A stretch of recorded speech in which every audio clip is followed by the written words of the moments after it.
Well, here we are. It works. What's up? Technology works. It works. It works. I changed some things up. I'm organizing, and here we are. Finally, a real live. We've had some technical difficulties the last couple of weeks. It's been a minute, man, and we were kind of dragging at that Airbnb that we had rented up there, man. While it was on the lake and it was very pretty, it was we were dragging, dude. Like I was dog tired. But that was a fun trip. That was a lot of laughing. We got a great show ahead. Oh yeah, I got some show and tell, man. I got it all organized right here, out of sight. Nice. But it's coming. It's coming. Yeah. We do have a special guest that we're going to talk a little about lithium batteries tonight as well.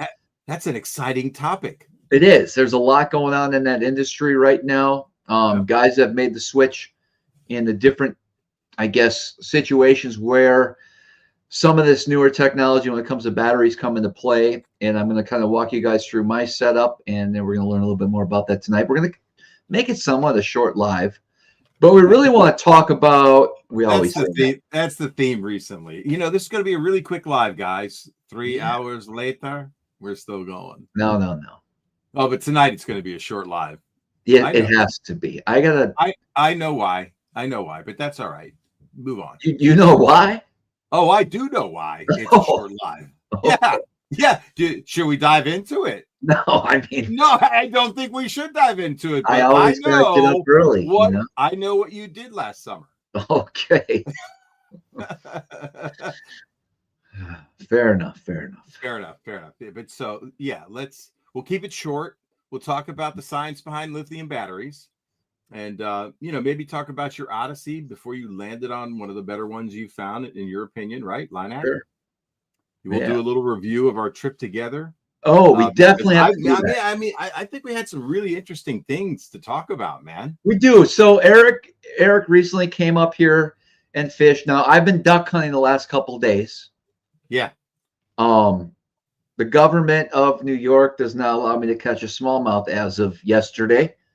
But you're working on that because you've approached your legislature, right? Yes. And it's bill. Does it have a number yet? Have you written the petition to get the signatures in New York State? Because I know all 400 people watching right now would absolutely sign that petition. That's twice. Right.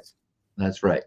Listen. I'm just going to say this. If Elon Musk bass fishes, it's golden. New York State is going to open up like a flower, like a crocus blooming in the snow. Yes. Don't you think? Sure. I know we got some new viewers tonight. If you're in the comments, let us know. John opens up with a question about Ken. When's he coming out? I got to reach out to Ken. Ken's my insurance agent. Guys, my insurance claim isn't finalized yet.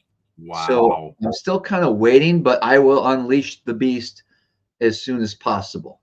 Hey, listen to this. I'm just going to go back to the top. Doug Stewart, first in, West Coast trucker in the house.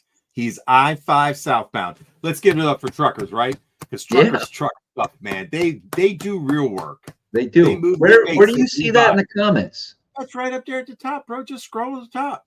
Oh. And then the second comment is, Eric says, Meyernick, can't believe I missed the damn auction. We will bring back another winter auction. Because I might roll in heavy this time. We should. And here's the thing. I actually have been doing some inventory and organization for next season already. Imagine that. And I might have a lot. What do you mean by that? It's perennial. It's constant organization, vacuuming, which I woke up to the other morning while we were on the trip. We'll get to the trip review because I learned, if you can imagine this, I learned new things about Travis. Okay. This last trip. So we're going to review that. What did you learn new about me, and what did I learn new about you? Okay. I think it's going to be an interesting. And guys, in the comments too, lately I've been having issues where some of the comments have been disappearing, and I'm not sure why. So you mean live comments from the stream? Live comments will just vanish, and it's not me. I'm not doing nothing. You're not editing them. No. Whoa. What do they have to do with? Is there a pattern? Well, how do you know? Because people want to see their comment. Well, they watch the replay and then they find out. Maybe. Lord knows you don't watch the replay. No, I don't. Never. I don't think you ever have. I don't. So let's talk about, you came up, we did some smallmouth fishing. Yeah. Walk me through, because we spent quite a few days together and then you vanished and Yeah. then you came back. I reappeared for a Monday session. And I must say, let's start at the end and work our way backwards. Yeah. Monday. By the way, Gandrew's in the comments, says, haven't watched one of these in probably 2 years. Good to see you guys still doing it. Welcome back, OG Andrews. Uh-huh. I like the OG Andrews name. That's pretty cool. These are some new names, man. Tommy Ruan, Yeah. Blackadard. Jeez, man. There's some new people. There is. Debbie Trumpet. Little Deb's in the house, man. We didn't see Little Debbie this last trip. That was disappointing. Yep. What's the name of a restaurant up there in Clayton? Crescent, maybe? The Crescent. Yeah, man. She cooks a mean what is that shrimp appetizer we get, man? Bangkok shrimp. No, you know what I'm talking about. Yes. Bang Bang shrimp. Bang shrimp. I can highly recommend it. It's delish. Yeah, man. I'll start with the last day. Dude, that was fun. We kind of scratched in the first session. But man, I had fun that day. You were really patient with me. I dialed in my casting ring. I was hitting some casts. You weren't pressing me to hit it real fast. And I made a few casts, caught a few fish, man. I actually enjoyed the scope session with you. That's a first. Yeah. So backing up, we had some good times. We got on some good fish, but one day I did venture on the lake. And can you play that story on my Instagram feed? If I send you this video, can you share your screen and play it for everybody? The poem that you're so proud of. I'm really proud. I really want you to do that. Like, that would make my night if you would just play that. It's not going to come in the right format. It won't? You want me to just hold my phone up and play it? That'd be so much easier. So this would be so much easier if I just play the poem. So right. Hopefully you guys will be able to see this. Let me make sure I got my volume up. Miracle on us, because we don't want to see that. Update for the day. What? Scope. Hope. That's not working. Snipe. It works. Right. Buoys and bikini atolls. Bumpy rides, my bladder cries. Promises of giant schools of bass. Alas, I don't see nothing but his ass. He did catch a 7-1 because he is the smallmouth bass son. That's pretty good. I'll leave it at that. You're proud of that. I'm proud of that, man. That just came to me. Come on, man. Hope and scope. Night and gripe, right? Come on, man. That's pretty good. Yeah. Yeah, you promised me big schools of fish, and all there was single snipes to be had. The 7-1 was pretty cool, guys. I got to tell you, man. So Travis is trying to set me up for this group of fish, and I'm catching them. Don't get me wrong. We're catching a few, right? Yeah. And, you know, the next spot, any minute, we're going to run to a school of 100. No, there's never 100. We never find 100 fish. But anyway, he is really, you know, he's got me deep. He's got me out in the waves. It's cold. It's blowing. It might be raining a little bit. And we're going to the next spot that there's a promise of 100. And Travis just, I guess, sees something, and he does a little back flick like this behind the boat. 7-1. 7-1. Yeah. And that made it into my poem. I'm proud of that poem. That may be the first bass poem I've seen on Instagram anyway. Yeah, it was a good poem. But we did catch them pretty good. We did. The day with Great Lakes Finesse was a lot of fun for me. And I just want to share what I did with everybody. So I have always wanted to throw light line with Travis Manson. So I put myself up to the test with the Great Lakes Finesse guys on the boat. I tied on a 3-pound leader, didn't tell anybody. They gave us some new baits to test. I happened to test the underspin with their new swim bait coming out. We can't tell you what it is, not available for sale, right? It's going to be a 2025 release. Anyway, we were heading down this rock vein, and Travis is up front. He's doing his thing. Me and Dan, I'm in the back at this point, and I go, man, that was a pretty juicy rock vein. We should have caught more. And I literally cast behind the boat as far as I can. At that point, you were stopped. You had it on spot lock, and I just start slow rolling, and I caught a 6-pounder. Yes. And then I caught a 5. What was it? I got to look at my story. 5 and change. 512? Was it a 512? Yeah, no, 5.2, 412. And then I did lose the big one. One that we estimated, Dan and I, didn't break the line, by the way, jumped and threw the bait. Pretty stoked about that.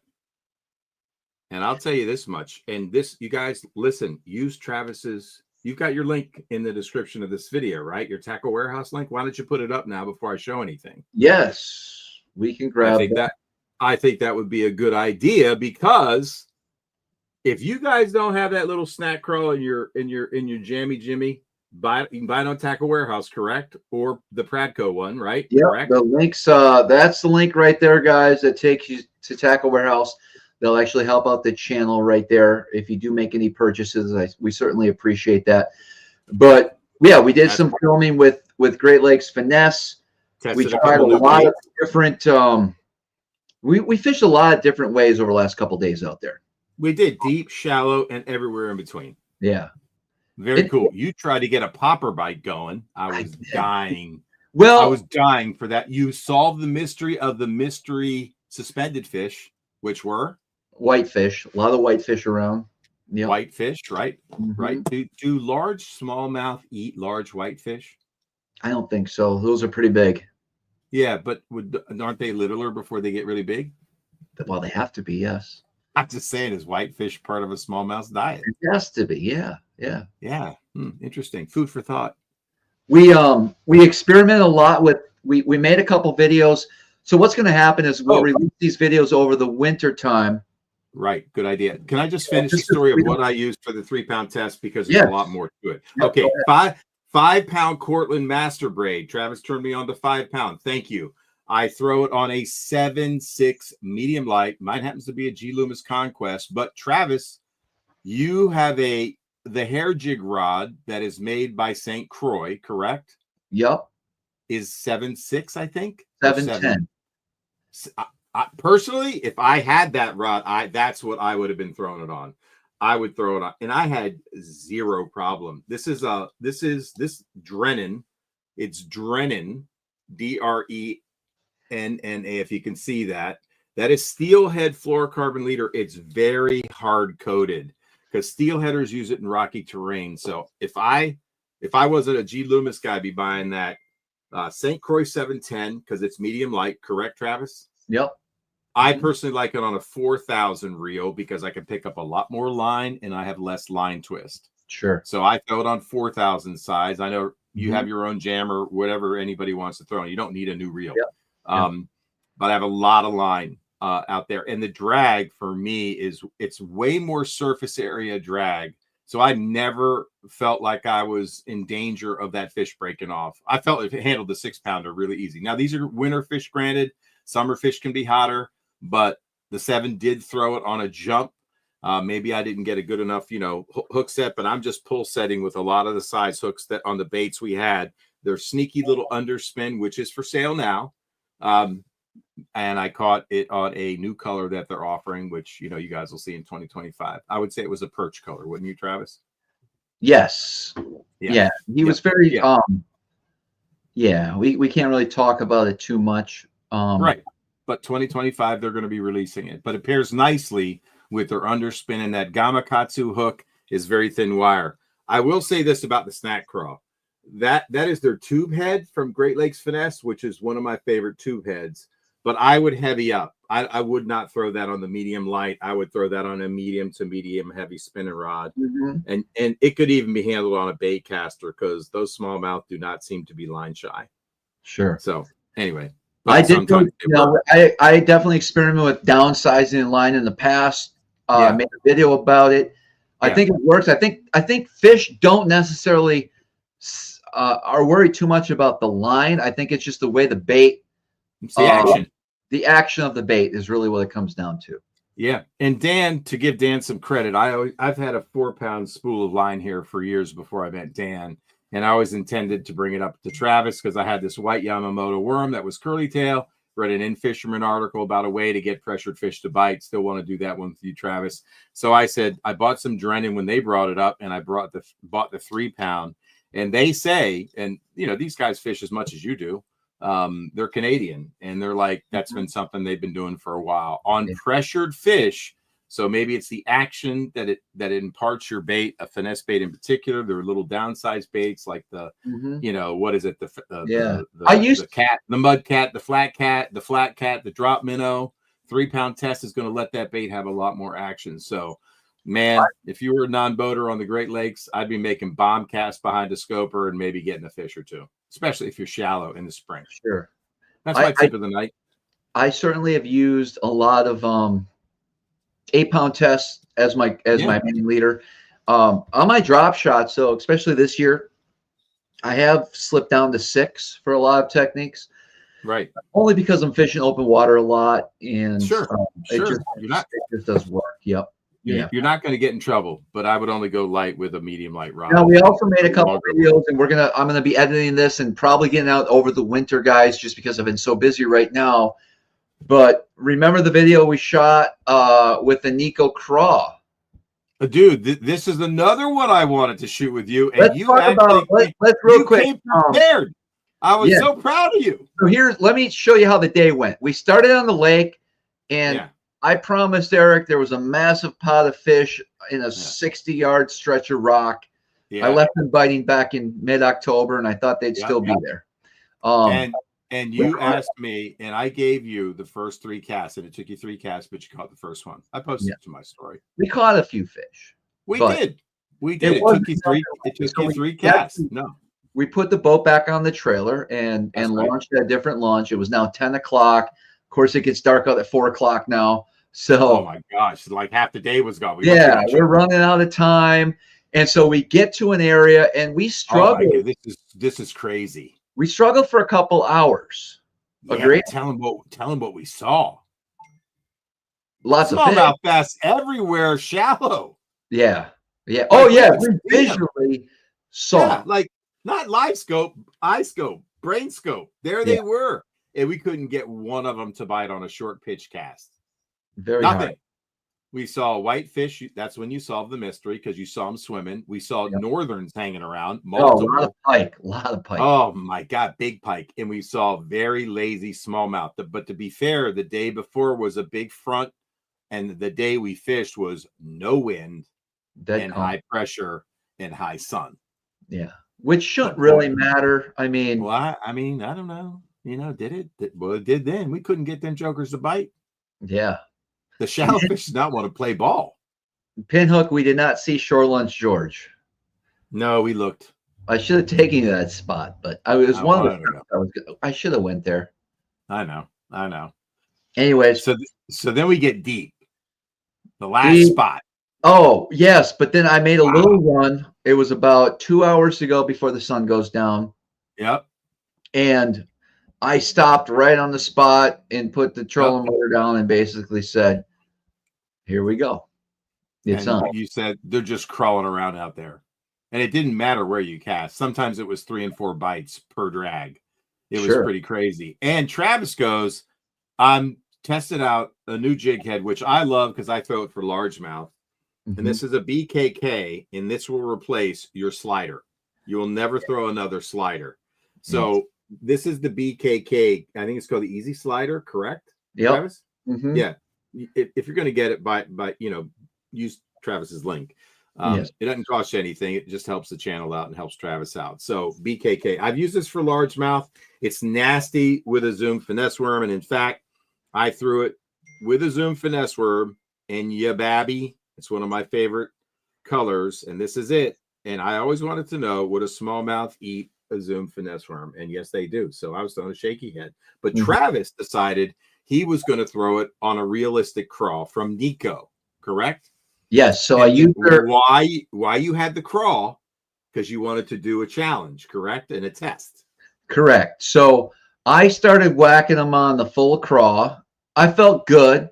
But you struggled a little bit. I struggled. Why? Because that particular hook and the amount of plastic that was on there made it a little difficult to get a hook into the fish. And so you would need an DWG. So I told him to open up the point, which I did on this one too, by the way. It's an old trick I learned from Sean Hernke, and you can do it on any hook. The right way to do it is to take a pair of pliers and put it in the bend and just slightly open it up. You can't go too far. It does weaken it a little bit, but by the way, your hooking percentage goes way up. And Yep. Travis just started smashing. And so then you said, I want to do the no claw challenge. And I'm like, you actually have one for me? And so we rigged up and then we did the challenge. First, we wanted to do one claw, but we were running out of sunshine, bro. Yeah. So I'm like, I just went straight to the no claws. So Eric cut the claws off. Because what we're referencing, just to set it up, is the Berkeley study. They had bass in a tank. They tested what would get eaten the most. A crawl with 2 claws and all its legs, a crawl with 1 claw and all its legs, a crawl with no claw and all its legs, and I think a crawl with no claws and no legs. I didn't even cut the legs off. I just went with no claws. And I mean, I cut them right off. So anyway, and we didn't do it all day, which would have been a better thing. But what we tried to do was Travis would spot a couple fish. Mm-hmm. You would make your cast first, and then I would try to cast immediately after. And you got to admit, I hit next to you about 10 feet away almost every time. More like 10 inches and line getting tangled, but yes. We never got tangled. No way. Nah, that was earlier. Okay. Not on that test. I was on point, man. My casting was prime that time. I've been fishing for like 4 days. And so we'd fish the bass about the same rate, around the same pods of fish. And yeah, I will admit, Eric did catch bigger. He got bigger quality bites. Yep. During that short time we experimented. That's right. And maybe one more fish, but a bigger average fish. Yes. Yep. And your bait got down to him first because we had the same head. We had the same fluorocarbon leader and the same braid leader, pretty much on the same rod. I wasn't fishing your rod. I was fishing a 7.3. Yeah. And I imagine you had a 7. Did you have that 7.10? I had that new St. Croix physics rod, the 7.10 medium fast moderate action. Yep. I was using a medium fast moderate, but mine was 7.3 from Loomis. It's the NRX Plus, which I love. But same leader, size. And we caught quite a few fish. We did. There was a point. What point was it in the day where they got off the jig and we had to downsize to get a bite? That was in the bay where they were being punky. We were seeing fish, but if you made a long cast in an area where you thought they were like off a and real quick, I know we're remember we had to downsize. Yes, I know. Yes.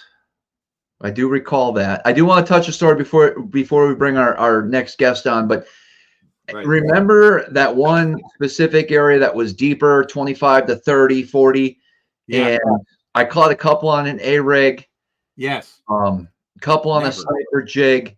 You never caught one on an A-rig all trip long. You would move the school off the spot. Okay, hold on. That first morning when Bill Lortz was right next to us.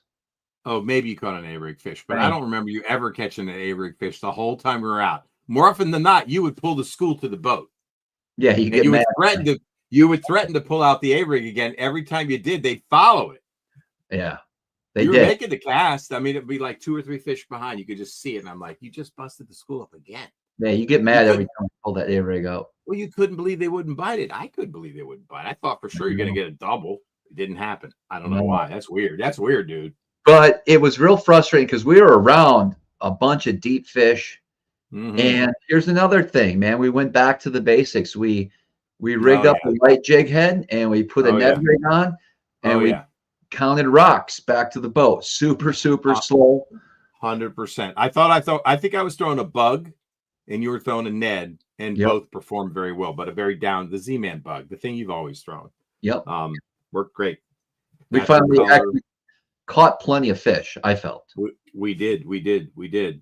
And later in the show, after we get to our guest, I want to talk about this little crankbait and another little crankbait that I've sold in some of my boxes.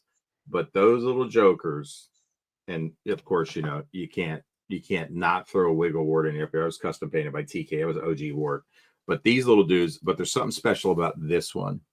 And I want you guys to think about what was different about this bait, not shape, not action, than these two baits.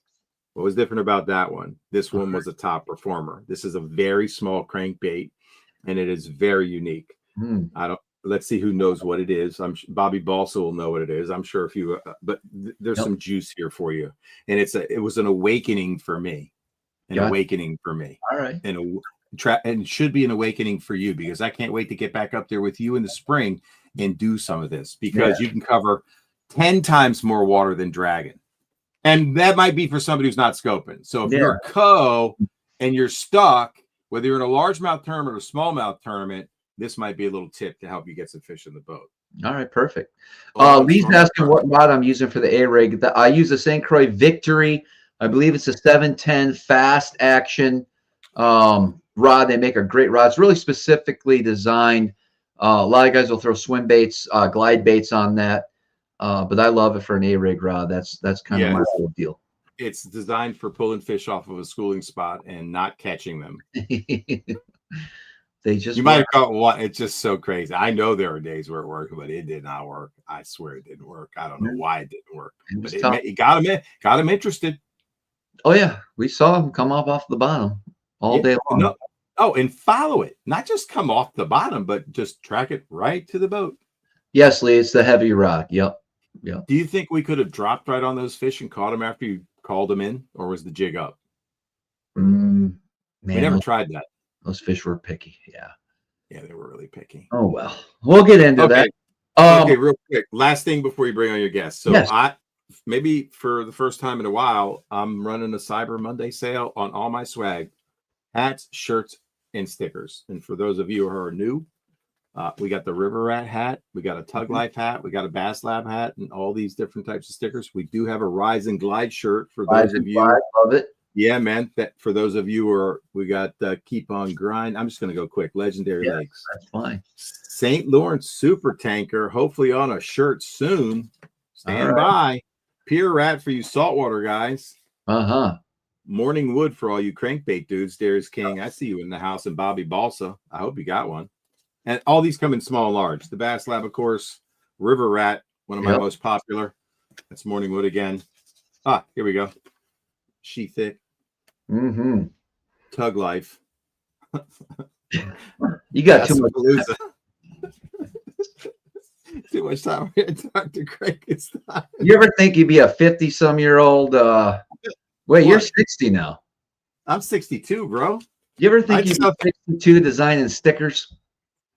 Designing sportswear and designing lures. I got new stuff from the Bass Lab. I'm just going to show the end of this one. Okay. What? You don't even know, man. You don't even know. You don't even know. Big Bass Cartel. And another one, man. Look at that. You know what kind of hook that is? That's a B10S. On a what? On a what you say? I don't know. 2025 coming soon. You just have to wait. Now I'm making shit in my basement, bro. I'm making shit. That's what I'm doing. What are you doing? Hey, one last thing, Travis. Striker gloves. Do they sell those through your link too? Because I wore these for the first time. Look, for crankbait guys, you're going to get a crankbait stuck. I love these half wool gloves. I don't like to be cold. You see me like suit up. I'm in my Stormer. Best thing I ever bought was a Stormer. Got Travis turned me onto it. If you're cold like Striker's a lot better now, but that's fine. Okay, I like my Stormer. I know you. But so you can get it at Tackle Warehouse, right? They sell Stormer, don't they? Yeah. But anyway, these gloves, man, these Striker, they're wool. These are nice. And it's got a full leather palm. I'm digging that. So anyway, thank you for the Striker tip on the half. No problem. Wool gloves. Wool gloves. Wool. All right. They keep you warm when you're wet. That's what I got for you. Perfect, Eric. Appreciate it. Wait, I got one more thing. Go ahead. I promise this is the last thing. Okay. Could this be the world's smallest tackle box? I use these all the time when I'm with Travis. I have multiple different versions. This is my Nico box. Nico Neko, whatever you want to say. And some of you guys will recognize what this is. What? Oh. I stick them in my pocket, but wait, there's a little secret compartment. You hear that? On the back side. What? There are my weights. What? So if you're a pond hopper, I'll make you a mix box. Hell, you know what I'm going to do? For anybody that orders tonight, I'm just going to throw some free shit in. I'm feeling generous this holiday season, dude. I turned 62. I had so much fun with you. You treated me like gold. You know, I had a little break in between. I came back. I did some more fishing. I had a blast. Celebrated my birthday in New York. I can't believe it's the first time I've been away from my house, and I felt generous all trip. So I tried to treat people like you had treated me, and like, you know, the time that I had. So I'm just going to load anybody that orders tonight. I'm just going to start loading some stuff up in your box. If you get a shirt, a hat, or some stickers. Very nice. I'm just going to put some freebies in there, not just one, and it won't be janky stuff like you get from Mystery Tackle Box. Yeah. It's going to be bass lap shit. All right. And let me know if you want a little tackle box. All right. You want one of them? Let me know what you want. You want Nico? You want Ned? You want Drop? There might even be some hooks and weights in there for you. You got way too much time on your hands. No, that's what I do, man. This is, you know, it's the way to say I'm feeling thankful. And so I want to show some appreciation for our viewers and anybody that is watching that, you know, gets something for the fisherman in their life. There you go. All right, man. Yeah, and this is the only thing I didn't get to throw with you. Yo, bud, a little swing head. And that, my friends, is one of my favorite shaped hooks. O'Shaughnessy Bend. I lose way more fish on an O'Shaughnessy Bend hook than I do a round bend hook. Food for thought. Food for thought. There you go. All right, that's it. I promise. All right, here we go, guys. Let's move along here. Are you ready? I'm ready, dude. All right, we're going to bring our next guest. Connor, welcome. Smallmouth. Hey. How's it going? Thanks for having me on. Yeah, you taking notes. I mean, Eric was on a roll there. You can be a little like intense sometimes. Enthusiastic. Man, I was trying to keep up, but looks like you're having more fun than me down there. So keep her going. Yeah, man. You know it, man. We tried to. Yeah. Man, we wanted to have you on the show. You know, I've been using your brand of batteries now for 2 years, and we wanted to just talk a little bit about kind of the background of your company and, you know, where it really all started, and then get into a little bit of product as well. But you're up there in Canada, not only. Yeah. I mean, you know, I like the plaid you got going on. That's yeah, man. We can tell. Lynac theme, you know. Yeah, exactly. Nice. I've never seen a plaid, you know, company sponsor shirt embroidered. That's pretty cool. I like it. Just had it lying around and needed one for a trade show, so we're like, let's get this one done, right? Yeah. Where in Canada are you? So yeah, you had a little Canadian shout out there, Great Lakes. We're basically on the north end of Lake Superior. Oh wow. About half hour north of Minnesota border. You guys got a little bit of ice up there now, I would assume. Icing over, yeah. Wow. Bigger lakes aren't quite iced up yet, but the smaller lakes you can walk on them. We're into winter. Yeah. Sure. Yeah. We're getting there. Down here, we had some lake effect snow, 3 to 4 feet in some areas. Some areas untouched. It's crazy. You go. Did you have any?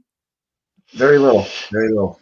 Wow. Oh, it didn't get you. Yeah, it missed us. We got lucky here. Yeah. So, well, that's all part of it. I mean, we're in December. It's about time. But I pretty much, I guess, put the rods away, getting the bass boat tucked away. I still got the Lund out there, and we're still rocking and rolling. And you know, I use your brand of batteries in both my Lund, my fun boat, walleye, salmon, trout, and this time of year, duck hunting, and then of course the bass boat. And even at these low temperatures, man, I still to this day, I tell everybody, I plug the thing in, I let it charge, and the next morning it's ready to go. You know what I mean? I haven't had any issues, and I really, you know, we want to have you on to really talk more about your brand because, you know, there's a lot of different companies out there. There's a lot of different lithium batteries that are on the market. There's still a lot of bass anglers that are using, you know, the lead acid, the older style batteries, as well as some anglers that may have used some of the lithium batteries but have some bad experience with them. And so, you know, I want to have you on to talk a little bit. What's your general role with the company, and if you could give us a little bit of background on yourself. Yeah, so I started it 6 years ago. almost by accident, was working for another company building tile machines, and we needed some lithium batteries. So got hooked on lithium iron phosphate, was building batteries for those. And then I started to see the market. It was mainly RV to start, but marine came basically right after. And I just, built a batch, was selling them on my local buy and sell. And maybe within 6 months, I had, bass fishermen reaching out. Kayak bass fishermen. Sure. And pretty much just been growing from there. So, yeah, 6 years. I mean, technology's come a long way. A lot of companies already have, popped up and folded tents. So we're trying to stay lean, and we're trying to put out a product that people can rely on. And that's basically what we've been aiming at since the beginning. So trying to have a little fun with it too, Right. So obviously, on the marine side, that's everyday use as far as the batteries and the technology. But not only that, but you guys deal with a lot with I guess the RVing side, the camping side, power sports, golf carts, solar, you name it, right? Yeah, for sure. I'd say fishing is probably 50% of our industry still. And then we have, inroads into those other markets as well. But I mean, the technology is so light, and the weight savings, right? It just makes sense for so many different things. Sure. But yeah, boats, I mean, the size and the weight savings, you can't beat that. So No doubt. I would say that's one of the biggest factors. I run a heavy load as it is in my bass boat. I have a lot of gear. Obviously, the electronics, the trolling motors today. There's just a lot of weight. It's incredible when, you look at, and top end speed isn't everything, but it's nice to have in certain situations, right? I always joke I've never had a fast boat, just because of all the gear that that I do carry, and I'm trying to get things more in control, and I think I've done a good job at it. But you add your power poles, your shallow water anchors, everything to a bass boat, and you're weighted down quite a bit. And one way to take out, and I see it every day. I mean, if I have one person I'm guiding with, or two people, and let's say they're both 200-pound dudes, that extra 200 to 300 pounds, and in a full tank of fuel, I mean, you're losing 8-9 miles an hour with a heavy load. And if you can replace, if you're running a 36-volt trolling motor with three 12-volt lead acid batteries and a starting battery, just replacing that with lithium batteries is huge. I mean, what is your a normal 36-volt? What does yours weigh a piece roughly? Do you know off the top of your head?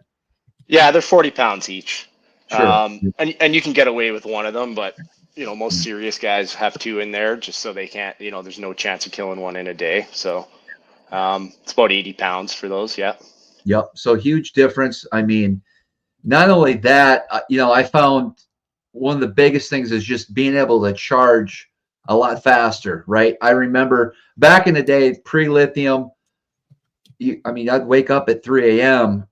if I'm in a hotel parking lot, in a tournament, to check and make sure that, give me some sort of peace of mind that my batteries are charging.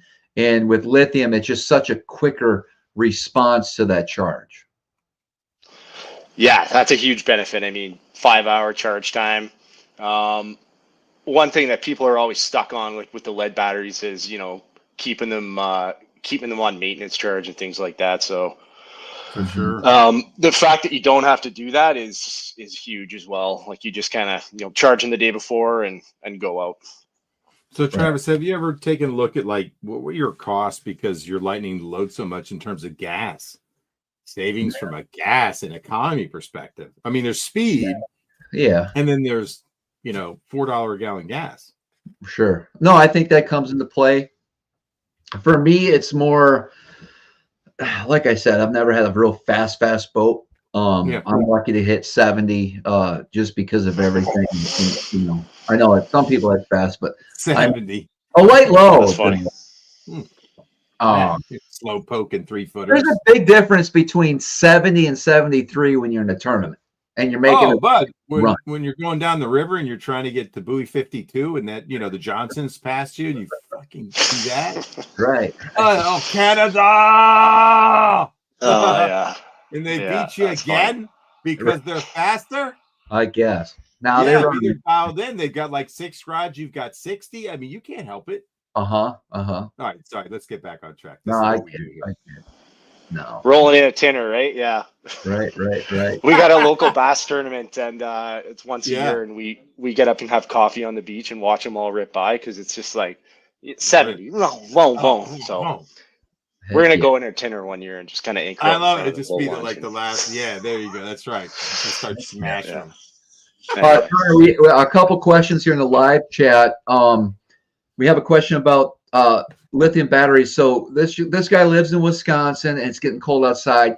Do you recommend that they remove the batteries out of the boat for the winter if it's stored outside? Before you answer, I just want to say what I would do. I would certainly do that with any batteries that you have, especially if it's going to be stored out in the elements for months on end. But let me know what your thoughts are, Connor, on that. Yeah, that's one of the biggest questions I get. You know, out of the elements is always better. It just removes, you know, variables that, you know, if you accidentally have something plugged in and it's minus, you know, 10, your battery's going to drain a lot quicker. So if it does drain while it's, you know, frozen, that's not good for it. I would say if you're in an unheated, you know, shed or garage, and as long as you have your boat, you know, winterized, you're okay. You're good to go. Just as long as they're completely disconnected, charge before you leave them in there. But yeah, if it's not too much of a hassle, bring them in. Check them once a month. Yeah, for sure. Yep. I do that with everything, whether it be even my power tools or really anything that's battery. I feel a little better keeping in somewhere where it's temperature controlled, just to avoid any issues that you might have.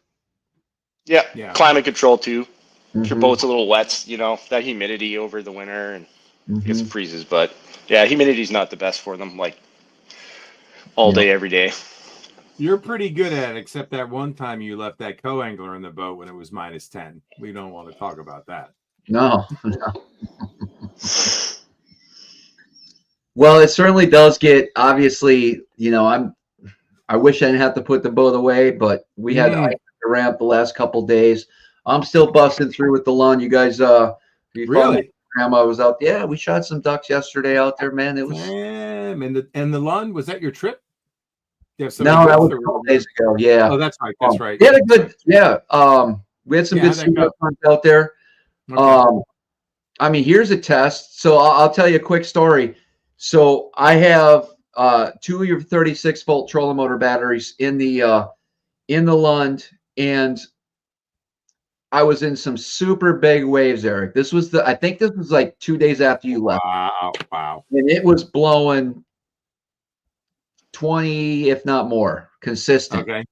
And I had to be out in the elements, out in the open. And when we're duck hunting over a spread of decoys, normally what I do is I'll anchor up and try to keep the boat still. Dude, it was one of those bottoms where it was just flat slate rock. So the anchors were okay. And I'm kind of getting frustrated because we were in a good area and it was a lot of work to set up. So I decided to deploy the trolling motor and I literally put it on spot lock. Okay. What? Yeah. In those big waves from 6 in the morning until noon. And that trolling motor had to been on high the whole freaking time, dude.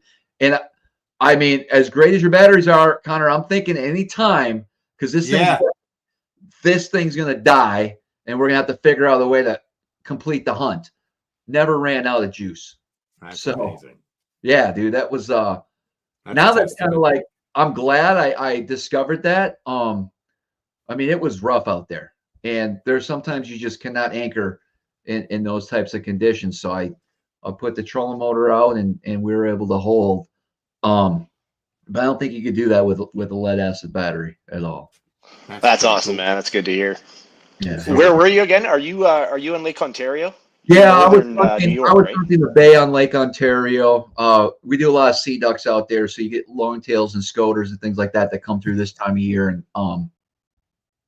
it was decent shooting, but I knew right away, especially when I was crossing the bay and we had 2 to 3 footers, and we were kind of getting a little bit of, we were getting wet just heading out there before we even got to the main lake. I knew we were in for a rough day, so I had a lot of anxiety running through my mind, wondering, okay, how's this? And it's dark out, you know. I mean, it's, you don't know what the heck's going to happen in the morning once that sun comes up and you can see what the heck's going on. It's like, well, we're in some big waves right now, guys. But we got on some birds. It was fun, but like I said, that thing held out, man. I was super excited about that for sure. That's neat. Cool. Good idea. That's pretty cool. New way to hunt. Well, I mean, that's what it takes. We got, right now we have a little break. So upstate New York, last day of duck hunting was yesterday, and I think it doesn't open until about the 14th. And then it'll go till almost the end of the month there, and then we'll be done. Canadians, Ontario, in the zone up here, they can hunt to almost till mid-January. So What?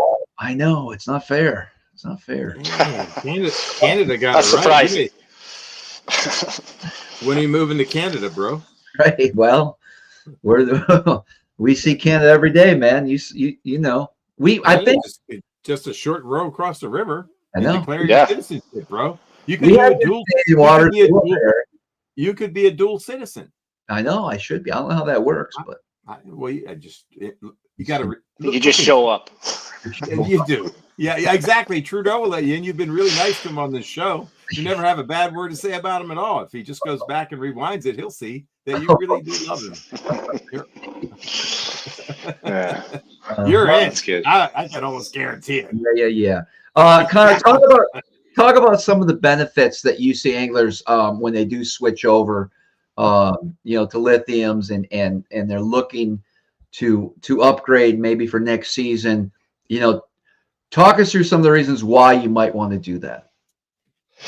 Yeah, certainly. I mean, I think simplicity could be one. Some guys are running 312 volts for the trolling motor. Then they have a separate electronics battery, and then they have a cranker. I think your setup's, probably about as slick as you can get. 236 volts in parallel, 2 cranking batteries that are running all your electronics. Yeah. That's pretty simple. I mean, obviously the charging efficiency is just, you can't compare it. Steady voltage, so you don't have any electronic sag, because the voltage stays high all day. So you don't get that droop later in the day. And then just life cycle. If you get a good battery, it's going to last you, 5,000 cycles. That's a lot. 7 to 10 years. I mean, they obviously take a beating in bass boats. So the solar side, we're getting, up to 12 years out of them. So. Holy shit. But that's another thing. Yeah. I think you have what is it, a 7-year warranty on the batteries?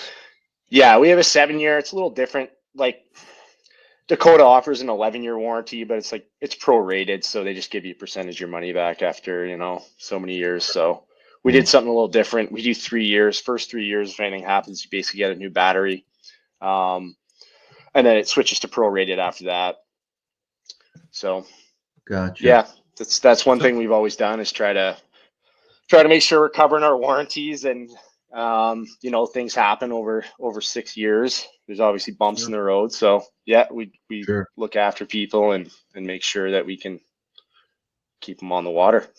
Yeah, way to build a brand. So 2 questions: Is there any issue with lithium cranking batteries being charged by the alternator? And then, how big are the 36 volt Lynacs, and do they have a BMS Bluetooth? 2 different questions. BMS Bluetooth, yes. Basically, all of our batteries do. Our cranking batteries are the only ones that don't right now, just because they put out such high current. It's been difficult to get Bluetooth built in. The 36 volt 50 amp hour is slightly larger than a Group 31, but it fits in most Group 31 trays. Sure. Got it. Yeah. And what about the alternator charging the batteries? I mean, any issue with the alternator from the motor? Okay. It's not really with the batteries. We were one of the first companies to put out a cranking battery over 4 years ago now. First in Canada, certainly. But it's more for protecting the alternator, honestly, because they can take in such high charge from the alternator that it can put a lot of like stress on it. It's like overloading it. The batteries themselves, I mean, yeah, maybe if you were charging it directly off an alternator like all day, every day, maybe. But as far as damaging it from the alternator itself, no. It's an alternator thing, and the main worry is probably like the manufacturers of the engines themselves worrying about people coming to them with issues. But I think we're past that now. That was one of the biggest barriers at the beginning. Very interesting. All right, cool. Yeah. Heck Thanks. yeah.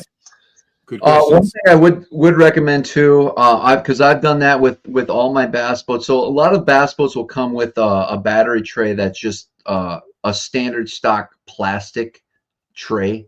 I do switch over to all aluminum trays for my batteries, and then why do you switch to aluminum?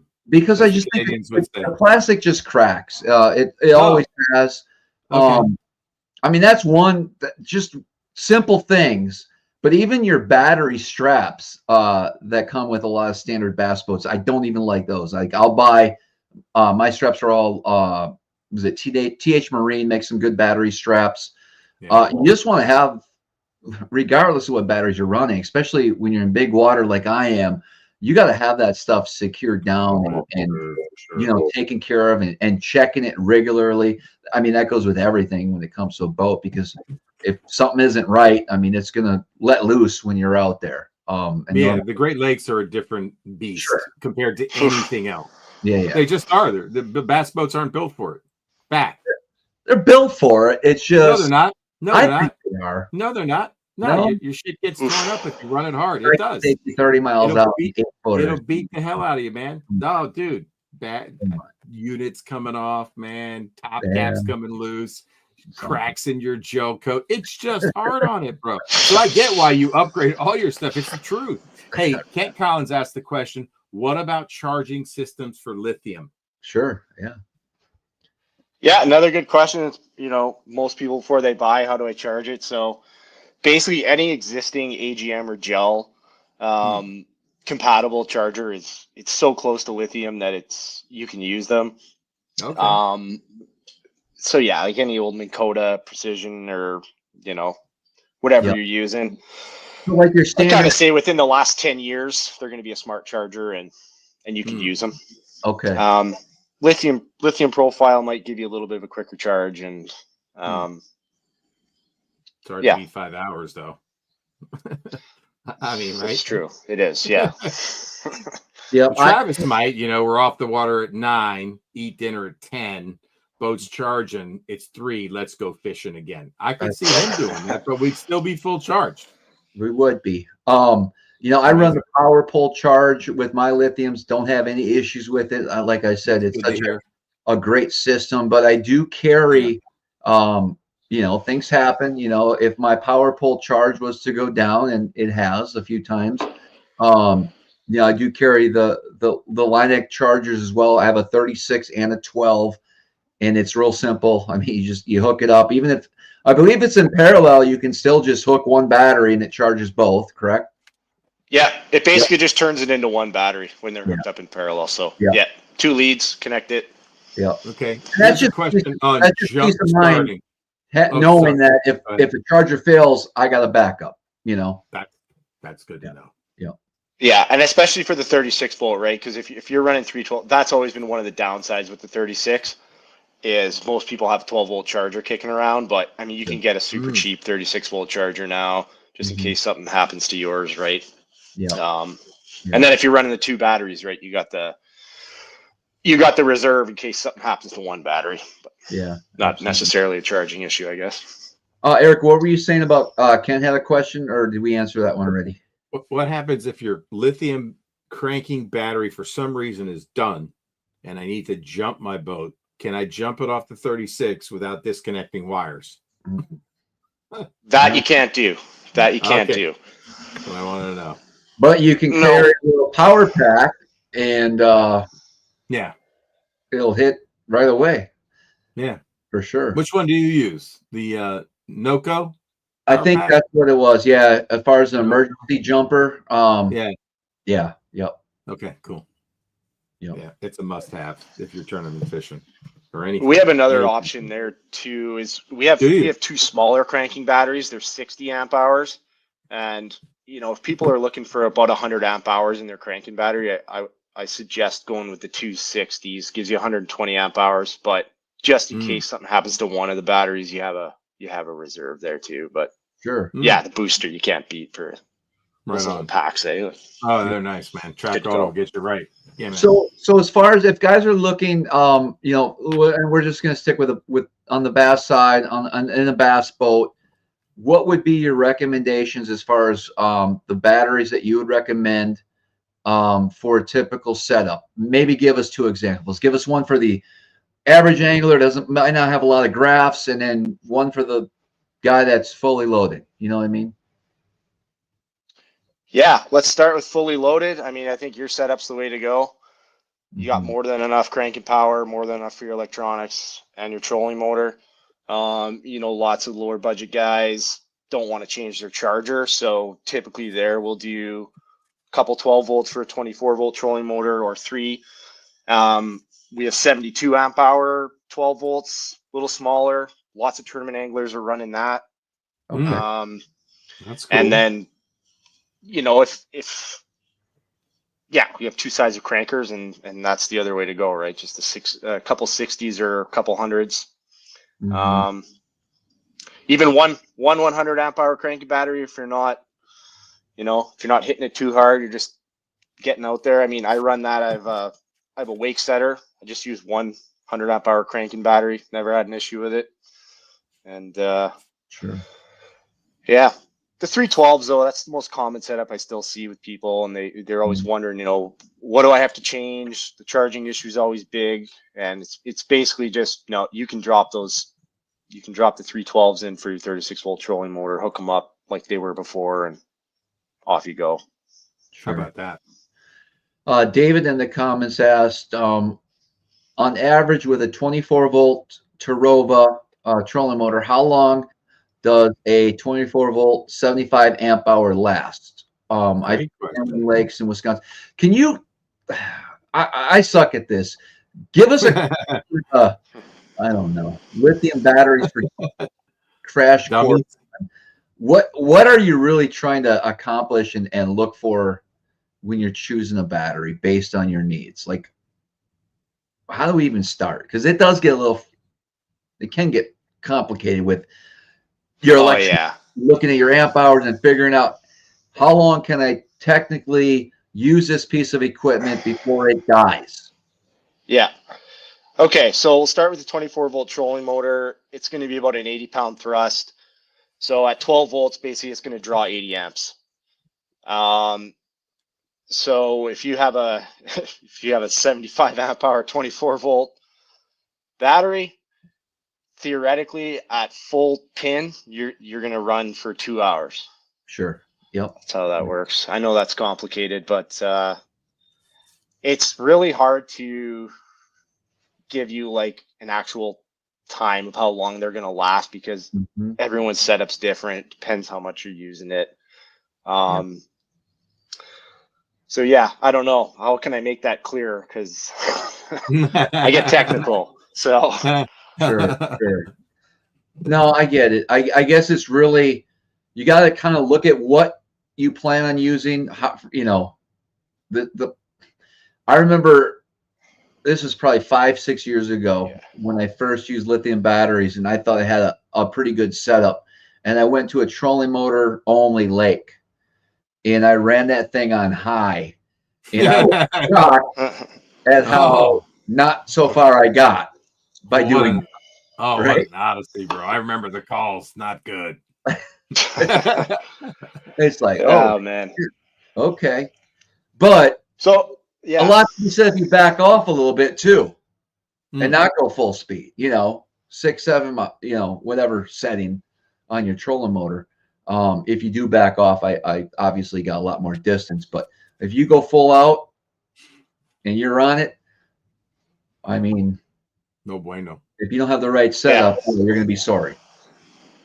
I actually thought of a bit of something that, I mean, most people talk in group sizes for the lead acids. So Yeah, there you go. if you're taking a group 24, you got 3 of them for your trolling motor, whatever.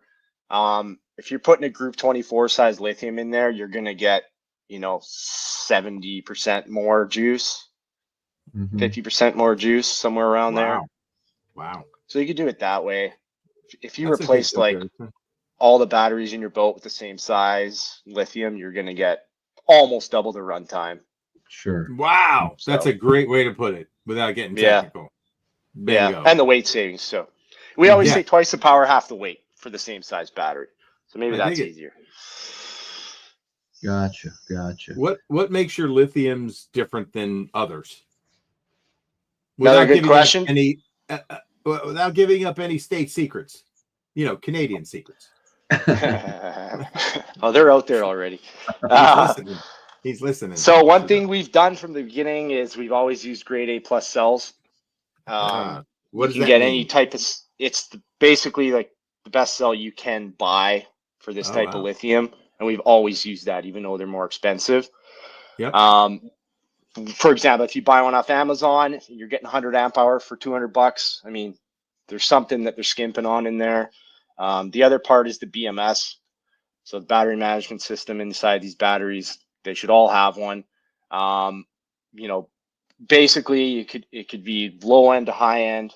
We've always used the high end, lots of features, and oversized. So it can handle more power than the battery's rated for. Ooh. That just reduces the risk of failure. So there's 2 things there that you don't see when you on the outside of the battery, but that's something we've always done. And Okay. Costs a little more, but sure, that's reliability, and the failure rate goes down. So that's what we've always stuck with. Okay. Yeah. Good. Plus, small company, we're always open to suggestions. We can make changes quick. Like if something comes to market that people want, something new, we've always tried to be quick to throw new stuff out there and experiment. So yeah, I know, like a speedboat versus the big corporate ship that says, "Oh, you have a good suggestion. We'll meet about that in 2025 in the fall at our annual conference." Yeah, exactly. The AGM. See what I'm saying, Travis? I hear you. Do you now? I do. All right, speedboat, battleship. As far as distribution and what you guys are looking to do, obviously you're a Canadian-based company, and I guess when I came on board, there was a kind of limited areas here in the States that you could purchase the batteries. What's the best way right now if someone was interested in looking up, your lineup of batteries? Obviously your website probably is the first place you're going to send them. And what I can do here is in the comments, I'm going to post a link. Let's make sure this works. Lynac.com. Yep. Lynac.com. That's it. We partnered with an American company, so we've got a warehouse in Knoxville, Tennessee now. That's our main hub. We still operate here in Canada. All right. SMC 15 will get you 15% off for your show. Whoa, we are still running 15% off from Black Friday. So if you use that promo code today and tomorrow, you're going to get 30% off batteries. That's huge. And then we'll leave that SMC 15 up for at least a week. That's huge. Yeah, that's huge. You don't see that. That's awesome, man. That's generous. Thank you. And even if you have perhaps you have another brand of lithiums right now, and you want to look at even charging accessories and get your hands on something like that, it'd be very good to take advantage of that code right now. As far as being able to get a discount on that. But no, we certainly appreciate you coming on, Connor, and there's a lot to it when it comes to bass boats and technology and the way things are going now. I mean, there's so much more. It's crazy. It really is. Like, who would have thought? 150 years ago, we're paddling a canoe. There we go. There it is. That's about how far my tech for fishing's gone. So that's right, man. Just stick with the canoe. You'll be way happier. Yeah. And you'll have a lot more money in the bank. Right. Yeah, appreciate you having me on. Yeah. Been good. Yeah, that was Good really talking good, to you man. guys. Thanks, Connor. I enjoyed it. Keep supporting the show. Use SMC50 and it helps you guys out too. SMC Right on. 15. Right And on. we'll also, I believe in the description here, you'll be able to see that direct link if you're watching this after the live, and click on that and we'll take you right over their website. Very good, man. I appreciate you coming on. We'll definitely keep in touch, and best of luck with everything for sure. Yeah, man. Absolutely. Thanks, Connor. Yeah, all Appreciate the it, best, man. guys. Here's to a great 2025. We'll see you. Cheers. All right, sounds good. Cheers, man. Awesome. There you go. Bingo, man. That's a hell of a deal right now. Holy shit. That's 30% on huge, dude. lithium? That is huge. Huge. Yeah. I mean, look, dude, you had problems with earlier lithiums. I'm just gonna tell everybody. Sure. I'm not gonna call out the manufacturers' names, but you got stranded more than once. That sucked. Yeah. And so far you've had a great experience. So that's I've been awesome. happy with my setup. I can't complain. I tell everyone, I mean, for the last 2 years now, I plug the boat in, dude, and I don't even check. I don't even look to see if it's charged. I expect it to be ready to go. That's nice, man. Yes, is there times I forget to plug the boat in and freak out a little bit? Yeah. I'm pretty good at it. You are. Gotta give Yeah. you credit. I mean, that stump jack you've got going is pretty good too. Are you running a sale on that? The what? The Stump Jack 2000. What's that? The thing you created for your Lund. I'm just gonna have to play it. You guys don't know what? Travis is now an inventor. You don't know? I'm playing it. I just have to show everybody. It's a Stump Jack 2000. It's fucking fabulous. Okay. Hold, please. I know where you're going with this. You know where I'm going, dude, because that was all right, guys. My I've never seen anything like it. For us my together, trailer you jack broke on the Lund. The handle broke off of it. Yeah.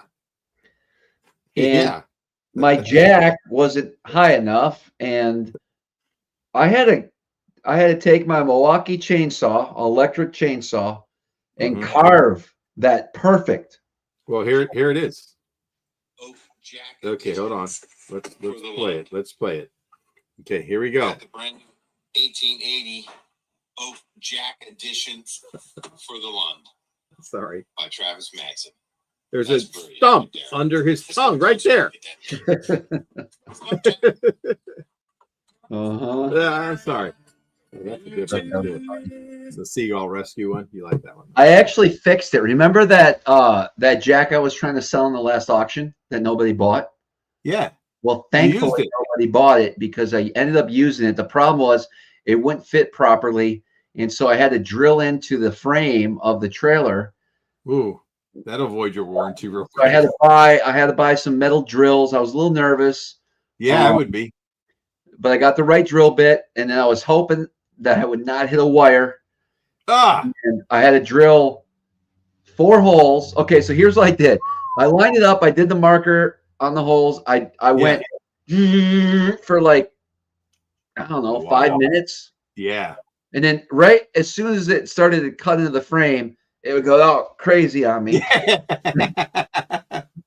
And so I got to be real careful. Yeah. Jam in there, maybe hit a wire. I did it, and I got it all perfect. It took me a while, man, and I was sweating. Yeah.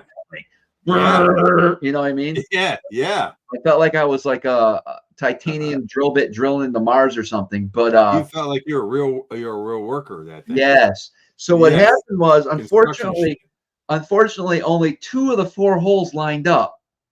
And the good news is, my God, 1 hole here and 1 here diagonal worked.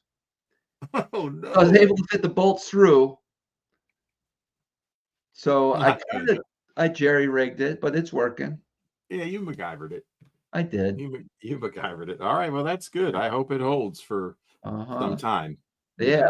Guys, I run to the Lynac Peak Performance 36 volt. I think they're 50 amp hours a piece for the trolling motor. and then I run 2 of the 12-volt 100 amp hours for my starting batteries. Never had an issue. And I run a lot of electronics. 2 of my Hummingbirds, 3 of the big Garmins, 2 16 inches, 3 live scopes, the pole, the turret. It's fine. Yeah. Yep. It's crazy. Definitely. Pretty amazing. Well, were you impressed? You didn't even say anything about when I showed up. Normally I bring a big tackle bag. The only thing I needed was this box. Yes. With Travis. And some plastics, which I hung on little, I'm famous for my little O-rings. Yep. Slump, they're 236 volts. So they're each 36 is 50 amp hours, and I run 2. I think normal person could probably get by with 1 if they wanted to. Yeah. I don't want to. After 8 hours in, let's say it's spring, I'm on high looking for beds or whatever. It gets light out at 4:30 in the morning. It gets dark out at 9:30. You know what I mean? Like I'm on it all day long. So that's why I do run 2. Right. Mm-hmm. Yeah, nice. Man. You packed light. You were good for this trip, man. Yeah, how about that, right, man? I was dialed in on my casting, hitting my casts. Were you amazed, like the improvement that you saw from the first, You're good at light, man. You can deal with it. You're still a little unsteady with even those waves weren't that bad, yet you were kind of down the cockpit. Oh, for sure. No, man, I don't want to stand up there on 3-footers. No, thanks, man. No, not when it's 37 degrees in the morning. Yeah, you can have them all, bud. I'm okay. I caught my fish. I'm good. I like that bay fishing, dude. I like that bay fishing. I'm nice and comfortable in the back of my house. I got no issues. Well, Travis made me stand up front the first couple of days because he's got some short ass cord on the camera back there where I normally am happy. And he goes, no, you can't stand back there this trip. I'm like, what are you talking about, bro? Mm-hmm. So I wasn't going to stand up there, try to peer around him to look. So I stood in the middle of the cockpit for a couple of days. Yeah. With the waves and the short cord of the back. Andrews. He's asking about what amp hour would you recommend for a dedicated live scope battery. So if I'm running 2 100, gosh, if it's just for 1 unit, I think 50 would be fine. Don't quote me on that. I run 200s, but that's with everything. Can we reach out to Connor if we have questions on what to get? Absolutely. In fact, what you should do, I know there's if you go on their website, you can definitely. There's an 800 number. There's his contact information. You call that number, he's there. Ask for him. To you. Ask for Connor, right? Yeah. Info at Lynac.ca. Lynac.ca. Yeah, it's right there on the Lynac website, man. It's contact. They've got an 800 number. I'm sure that you can ask for Connor. He'll spend a few minutes with you guys. I mean, don't feel like you got to buy tonight. Get your questions answered. Exactly. Yep. Yeah, those are good questions, man. And totally, John Costello said, you didn't video Travis using a power tool. I totally would have if I was there. And I got to tell you, man, he started getting ready for his duck hunting trip. It was ridiculous. Like I was flat wore out that night. And I'm like, he had like an hour worth of work to do. Just lug in these freaking all your decoys around, getting the boat ready. You got poles everywhere. It's what you got to go through for a duck hunting trip, man. I fucking go to the market and buy some duck, man. No way. I'm not doing that. I'm not doing that. You must love it, man. I'm gonna say a quick story. The other day, you love it. The other day, I was I guess it was yesterday. Yeah, that day. Well, they all run together when you don't have a job. Like that's go to the office job. Yeah. This is your vacation time when you're hunting ducks. Okay. You're on vacation. Let's be honest. It's okay. Don't be shy. You worked your ass off. There was some snow, but I didn't think it'd be that much. And I get to the checkpoint where we have to sign in, and I realize, well, that driveway's not plowed. Am I going to make it up this hill? Which I did. We had almost 1.5 to 2 feet on the ground at that point. And so I go sign in. I realize I'm the only one signed in for the day. I got this whole marsh to myself, right? You're the only one crazy enough to be out there. And so, well, you didn't tell everybody it's Thanksgiving. No, there was definitely hunters out on Thanksgiving. I'm just kidding you. Right. Go ahead. So, anyways, I drive to. I start driving, and I have to go down I have to get off a secondary road to go to a dirt road, which is about 1 mile, 3/4 of a mile long, maybe a little longer. Right. At that point, my instincts and my what the hell are you doing? You're by yourself. There's not a car on the road. It's a whiteout condition. You know, do you trust your equipment? And I said to myself, no, I don't trust my equipment right now. I don't think this is a good idea. And I turned onto that dirt road. I went about 70 feet, and I said, I'm not going. Wow. I got scared, dude. Wow, that's new for you, bro. It is.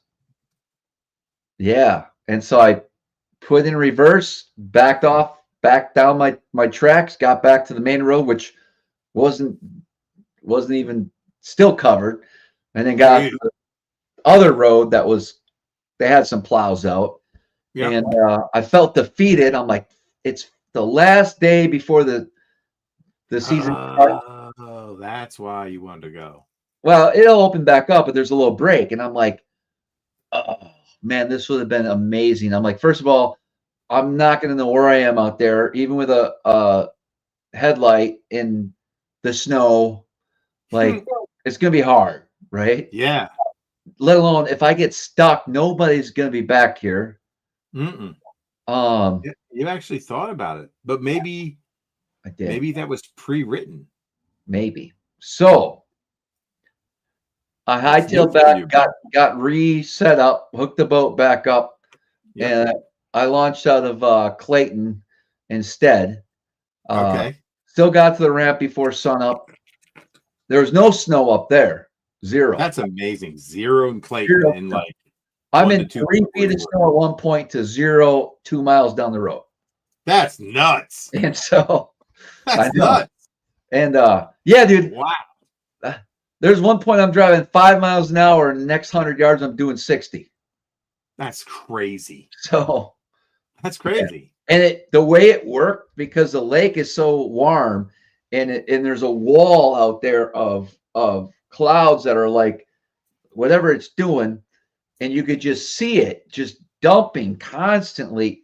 That's crazy. Inland, but one section's like nothing's going on over here. Man, hats off to the dudes that live in Clayton that are controlling it. I mean, I mean, you're lucky you've got somebody near you that has an impact. Yeah. And has control. Anyway, on the dial in the screen, Travis is going there, dump it. Travis, come back to Clayton. Well, this is where we live. We better just turn it off. Get that wall out there. Anyways, I did get up on. I had a really cool little hunt that morning, even though I got a bad start, you know. But is that what you posted just recently? Like, yeah, you got a bonus duck. What was the bonus duck? A wood duck, man. December 1st. Is that a bonus wood duck? It's the latest I ever shot a wood duck. So is a wood duck tasty compared to other ducks? No, they're pretty good, but my point is they like to head south fairly early. So it was unusual to see him up here with all the hardier ducks, you know. Well, it has been warm up until this point. So he hung around, and then he got caught in a snowstorm, and you shot him. Yeah, I did. He's probably thinking, I knew I should have gone south earlier. Well, they're pretty much I'm going to use the term NPCs, non-player characters. So I think all waterfowl, most creatures, most animals are all just programmed in this reality to do what they do, to feed, to breed, to to fly. That's how they know how to fly south. They're just programmed. I don't think they have souls. I don't think they have feelings. They're just part of the environment, right? And so, yeah, he was programmed to land in my decoys, and I shot him, bud. It sounds like you're a duck. Yeah. Did you get it?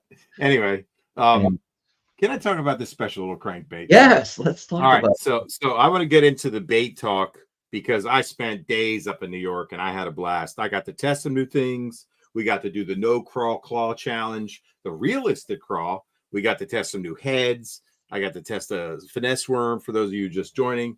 But this little crankbait, can somebody was probably on? It's on the lip. Oops. Yeah, it's right there. Maybe I showed it. Who knows what that? Who knows what that crankbait is? And maybe it's going to get made at one day again, but I don't know. And look, Travis, that has the old bronze mustad triple grips. And let me tell you something. I didn't sharpen them. This is right out of the pack. I didn't lose one smallmouth on this. But what makes this crankbait different, and it's not about the lip. These are the 3 that I employed, and I caught good fish on all of them. You got your OG Wigglewort, again, painted by TK Tacklecraft. It's kind of a translucent color. I fished it many times in New York. This one, a special little bait. Who can name that one? Because it's built off of an American bait, a very iconic one, but it is made just a little different, and dude, it catches them. Okay, Tim Maynard got the first one, Little Earl by Suddeth, right? Suddeth. Tim, can you guess what made that one different than the other 2? Yeah, the coveted short shanks. You got that right. Bad. It is a styrofoam bait. That is different, but Tim, that's not the one. That's not the difference I'm talking about. Travis, do you have any guesses? Why did this crankbait outperform the others? They all run the fish were, and you hit the structure perfectly. Negatory. Okay. All right, so this is my shallowest run, and I threw all these. I did throw this one on a bait caster, 10-pound test. Perfect. You can sling that Wigglewort around. These 2 I threw on a spin rod. Yeah, you could see the line tie still on there. I caught my PB walleye on this one, 28.5 inches. Choked it to the crushers. And guess what rod I used? The whip snake. Remember the whip snake I threw the jerk bait on? I couldn't get it to jerk hard enough. Yeah, it's so whippy. Dude, it is such a good finesse crankbait rod.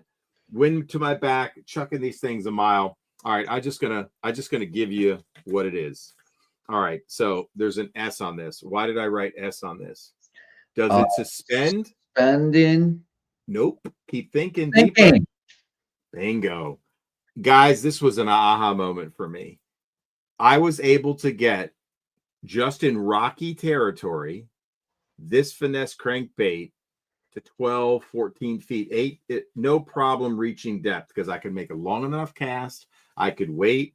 I know the sink rate. And you know how you make these sink? Because a floater, Little Earl from Suddeth, you can remove the lip. See that little red mark right there in the chin? That's a tab. You push it out with a piece of wire. You take the bill out, and you can add BBs, regular BBs. You can get tungsten shot if you want to get kooky. They sell it on eBay. Get yourself like a little tungsten shot assortment because you can use that in your frogs too. This tip of the night, by the way. Just listen. And you could add it, and you could get your sink rate the way you want it. You could even get these to suspend if you want to spend the time to do it. There's other ways to get the baits to suspend, but by adding it to the chamber, it gives you a little rattle sound because you got multiple BBs in there, right? So you're doing 2 things. You're adding noise and you're adding weight, helps you with your casting, but sinking to depth. And I'll tell you this much, man. I think sinking crankbaits for smallmouth are underappreciated. Could you fish that down to 20? 100%. You could get me set up where I could cast it. I probably could see it. I mean, this is going to pick up a return, right? I mean, if it can catch a little weenie worm, it can see this floating down. And I could watch that bait get to depth. And dude, the ability to cover a ton of water when you can't, like that area where we saw the smallmouth crawling around, it took a while for that retrieve. If they're active and I had the right moment, I mean, that water temp that I was fishing was in the, I don't know, a little colder than where we were, in the 40s, maybe maybe low 40s to high 30s, because it got cold. I was fishing in nor'easters. They wanted to eat a moving bait. I beat the pants off of a rock crawler. Could not compete with this. A rock crawler, which is arguably right now one of the hottest crankbaits out there for largemouth, smallmouth, and spots. The rock crawler didn't get bit. I beat the pants off it. I beat the because I could get it to depth. Now I'm risking the bait, but I'll go get the bait, right? I mean, crankbaits, if you're fishing a crankbait correctly, you're getting hung in wood, you're getting hung in rock, you go get the bait. Use a plug knocker, right? You're going to lose a crankbait. But I can tell you this much, man, sinking crankbaits are underappreciated. This was a big aha moment for me. I'm sharing it with the Smallmouth Crush viewers. Anyway, I got a few left on my site, and when they're gone, they're gone. I got a big box I'm keeping for myself. There's only a few left that I'm selling, and I'm done. You can find them on eBay. Go hunt. It'll be fun. This little fucker catches them. I throw it for largemouth, and I have caught some of my biggest largemouth cold water. I think this, along with the Shad Rap, is a money bait. It has a different action than a Shad Rap and clearly a different profile. It's a winner. Anyway, you got to tune them. They can be picky. So, you know, if your shit runs crooked, read on how to run a, tune a crankbait. Yeah. This little dude, what is that bait, Travis? Do you know? I've sold this in my finesse crankbait box. Nope. This is a Norris worming crankshot. Okay. Look at the size hooks on this thing that I was throwing. Big, dude. This little fucker gets bit. And I could tell you this much. The trick for me was imparting action on this crankbait.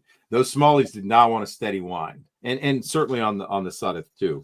I really was imparting a lot of action on this bait. I'd hit cover, I'd stop, I'd impart twitches on the retrieve. Any twitch, pause, misdirection, deflection was just getting bit. Fire Tiger, I think they were feeding on baby perch. Baby perch, I think, are a big part of a smallmouth's diet. And certainly for a largemouth, these little crankbaits can save your ass, because I have been whipped by them, and I have whipped somebody's ass with them. So that is a bait that you should hunt, look for. Again, I put them in my finesse crankbait boxes. I don't think I have any left on the site. But in OG Wiggleworts, I'm a fan. Anyway, you can always. Sean, I think Eric uses a graphite cranking rod, right? Yeah, so that little whip snake, I have two. So my favorite is a Loomis blank that I bought that my buddy made into a cranking stick for me, but certainly any 7 foot to 7.3 to 7.6 medium light, even the 6.8. I think the whip snake I was throwing was 6.8, meant for jerk bait. If you're throwing 8-pound test, it was straight mono. I'm not using fluorocarbon. I don't like the amount of twist.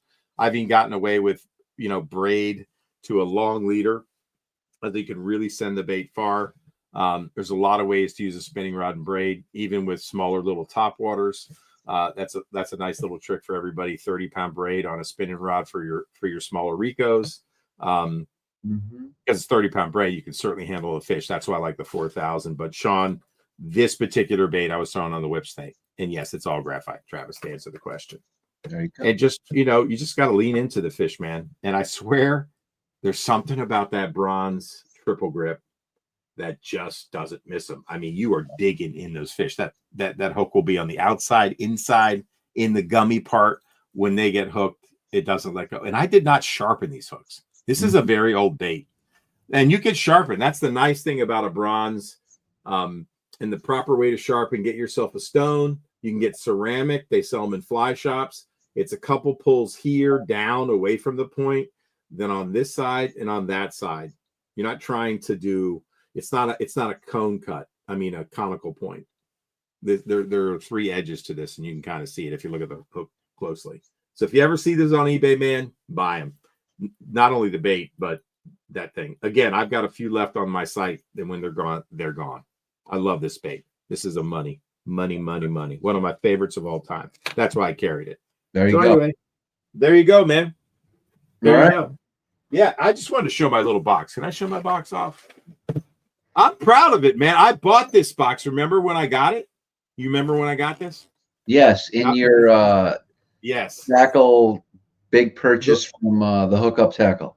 The hookup tackle was their little Christmas thing. So I put my little snippers on the top here. So I got a bug Travis for his scissors. and I'm all nice and happy. And then I actually have, this is a cool thing that I love, by the way. This is a fly tying device that you can use for your leader management if you're a co-angler, because you can put it on any, basically any any bag. So this is how I put my leaders through, and you can carry like 4 or 5. So I'll have 12 to 10 to 8 to 6. And of course, now I'm carrying 3 and 4 and 5 because Drennan makes it. So there you go, man. And I mean, that's a lot of leaders. Certainly enough for a tournament. Certainly enough for a week-long trip. I never ran out of leader, and if I did, I'd steal some from Travis. And that hooks right on one of my little book rings. You can get the book rings cheap, guys. These book rings, just go to Staples, get yourself some book rings. That's how I store my plastics. And I hook it to the outside of the bag. So this thing is sitting on the outside of the bag, right, Travis? That's all I had, right? Yeah. Were you impressed, bro? Come on, man. That's all you need to catch smallmouth, right? I used to carry huge amounts of tackle. I love this little Gamakatsu book. Dude, that's for my jigs. Look at that. That is come on, man. That's freaking gorgeous. Dude, and that's after like a week and a half of fishing. You should have seen it when it first looked there, because I lost a few. But I love this little jig box. It's got foam and slips for your hooks. It keeps your hair nice. So for your hair dudes out there, get that one. And it fits in this box. Then I have my little flambeau right here. Dude, there's some sauce in here, man. I don't know if I can give up all this stuff right here. But then I carry this little dude. And the one technique I didn't get to do with you, Travis, that I'm excited about to do with you next time, because you know how good they eat a Carolina rig. And I'm throwing this. When we get into those bays, VMC, and see how I tape the top. So I had 6 of these. That is a football-shaped tungsten from VMC. Again, everybody, please, if you're going to get these, goddamn help Travis out and use this frickin' Tackle Warehouse link. Would you please put that up? Yes. And then okay, please do. Please wrap this up here. Yeah, so I'm split shotting these. So this is my finesse Carolina rig. I would throw it on my medium spinning rod, and I would rig it just like I would a Carolina rig, with a bead or without a bead. I'm telling you, coming through rock way better than lead and getting you a lot of bites. Pretty excited about that. There you go. I got a lot of other baits to show, but I'm not going to show them all. We're going to turn you off, Eric, and start back up next Monday. No, one more. And then this is the other thing I got. This is my little mega bass pocket. So this is where I carry my crankbaits and my spinner baits. Yeah. Look at that juice in there. Look at that. Anyway, man, that's all I needed right there. Spinner baits, jerk baits, crankbaits, plastics on the outside, terminal tackle in here, all broken down. And then, of course, I carry probably 3 or 4 of these, my little miniature tackle boxes. I'm good. Bro, I'm good. I can drop shot. I can Nico. I can Carolina rig. I can frickin' shaky head. Come on, dude. I'm going off tonight. You can clearly see I wanted to talk fishing tonight, didn't I? Yeah. Yeah. And then one last thing. I'm going to say this. If anybody can find that, they don't make it anymore. I did find the mother load. And maybe, just maybe, if you buy something from the Bass Lab tonight, even if you just buy anything, stickers, a hat, a shirt, I might just throw a little can of Goby in for you because I found the mother load. That's a $9 value, but $8.99 plus tax. There you go. I think I bought all of it in New York that I could find. There wasn't. Hey, have any my scent left there? Getting pretty low. You might want to go out there and do some marketing, Travis. I didn't even know they were carrying it until you told me. Yeah. That's it, man. Thank you guys for letting me talk it out because I had a lot to share. You're scared. Your everyday carry satchel. Dude, it truly is, man. I'm really happy. I think that's all I'm going to bring up anymore, unless I'm looking to test new baits with you, and I'll carry like an extra, one of those nice little bunny ones. What's that called? The Amazon ones you got. Remember, I bought the first ones, and you were really excited about Bunny. Yeah, Og Bunny. Yeah, Og Bunny. Oh, last one. Promise. This is the football shaky chatter jig that I've shown many times, and I've caught some big fish with Travis. Big fish of the trip sometimes. I got it to a new level of figuring out how to fish this to get. I saw you do it. I did. It'll be hopefully, you show it on the vid. But hey, it doesn't matter. That's just I like to show stuff. No, I was impressed with that. I liked it. Yeah, I like to show new Eric things. fished that down to 20, 25 feet, Yeah, and he captured a few fish on that thing. yeah, it took a minute. I wish I did it in the bay. It would have been a better place to throw it, but I just was determined, you know. Anyway, there you go, man. I was interested. I know you were. I know you were. You like when I bring new stuff out. I man. encourage you to keep doing it because you got a little frustrated What do you mean? when you started fishing it at first. Yeah, because I was trying to burp it like a blade bait, and I was almost certain it was going to work, but the blade bait bite was not on. Mm-hmm. You threw it too, and you couldn't get bit. You got a couple bites on the All you blade. was well, that's a small chatterbait there. Oh yeah, I lost my one that was like a half ounce. This is maybe 5 grams. Does anybody know the conversion? 5 grams. But you threw that out there, you let it sink, and you just crawled it basically. And crawled and shook it. Mm-hmm. And that blade, I think that blade just tinking along, man. Tink, tink, tink, tink, tink, tink, tink. Probably like a crawl. And that's a nice little Rains G-tail grub. Mm-hmm. And I fished that grub with Travis naked. And got some pigs with you, bro. Grub is another one. It's often forgotten, but very effective and not seen much by those smallies. All right, man. That was fun. Thank you. Awesome. All right, Thank guys. you for letting me get my bait talk on, bro. Yes, thank you. We're gonna definitely continue to do that in 2025. I want to thank everybody for hanging out with us tonight. We appreciate the support. If you guys want to use that link, SMC15 over at Lynac.com, you can use that link if you look back up. Otherwise, in the description below too. Other than that, we'll see you guys next week, Monday. And as always, until next time, we'll see you on the water. All right. Have a good night, guys. Yes. Good night, Travis. Good night. Thanks, everyone. Thanks. Thanks, man. Yeah, good job. Good job. Thanks, man. Thanks, man.